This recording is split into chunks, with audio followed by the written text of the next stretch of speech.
Moluku Molot, Polokwane. Youth unemployment once again under the spotlight. This week, outgoing South African Communist Party Secretary-General Blade Nzimande says that the problem requires immediate attention. He was speaking at the organization's 15th Congress. But what exactly are the solutions to the joblessness among young people? Well, eNCA contributor Mpola Kaje tries to find that out.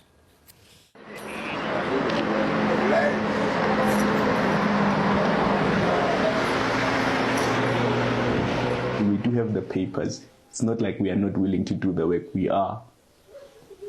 But there's no job to do. There's nothing.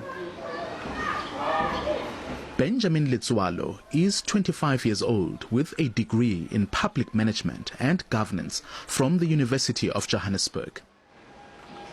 But it hasn't opened the door to a better life for him. His job hunting efforts have all been unsuccessful, and his family cannot support him financially.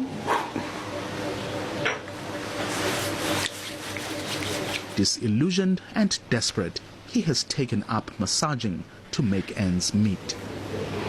Education is like a lift. It will get you from point A to B, but it won't open the door for you. I think now it is based on who do you know and where do they work. Letsoalo is part of the staggering statistic of around 65% of young South Africans aged 15 to 24 who are jobless. It's a situation economists have long described as a national disaster. Fingers are pointed at the country's poor basic education system, slow economic growth, and ineffective government employment programs. They have initiatives. And number one, you'll find that the people that have political connections are first in line to take advantage of those things. And young people, everyday young people, are disconnected somewhere in the hood, and that's where they found. So there is that disconnect. They're not engaging enough with young people. Our youth must also themselves act responsibly.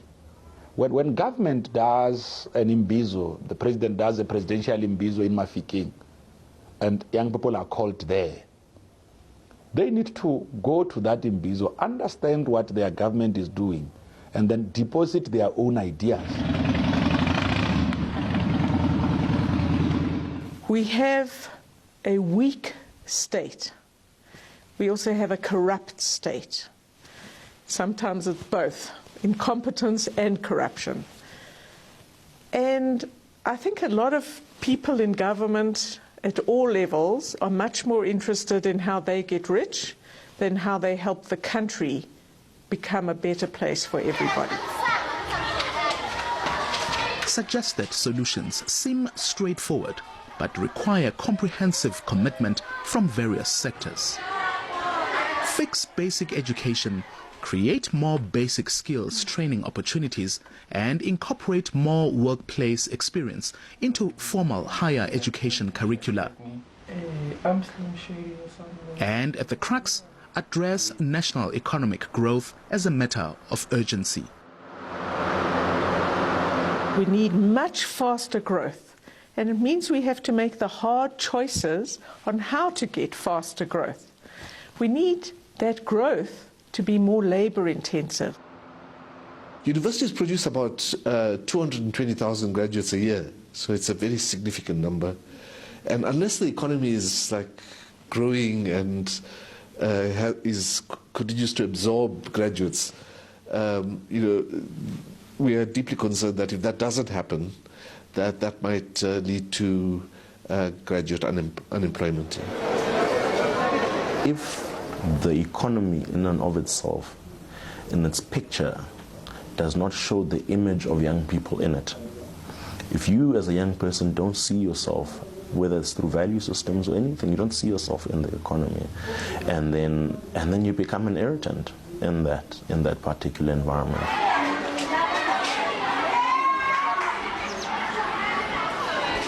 The policies we're building today, the people who are going to be recipients of it are people who are in grade 2 today. Those are going to be the irritants because in 10 years' time they'll be 19 and they're going to be the irritants. And so if you're not thinking about the fact that what I'm building today is for the grade 2 person, you think you're building it for the one who's 19 today, you're always one season behind the irritation, and therefore young people will never see themselves in the image of the economy.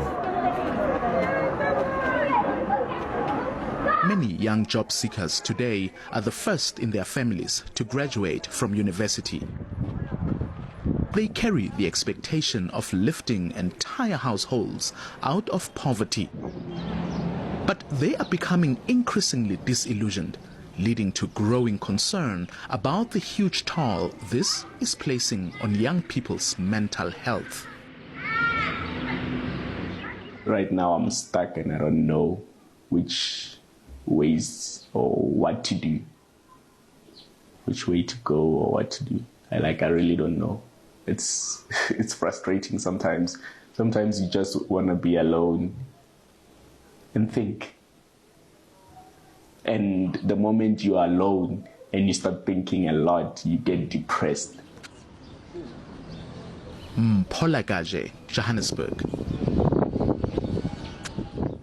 Still to come, we've got all your sports news, and Australia's Cameron Smith surges to second round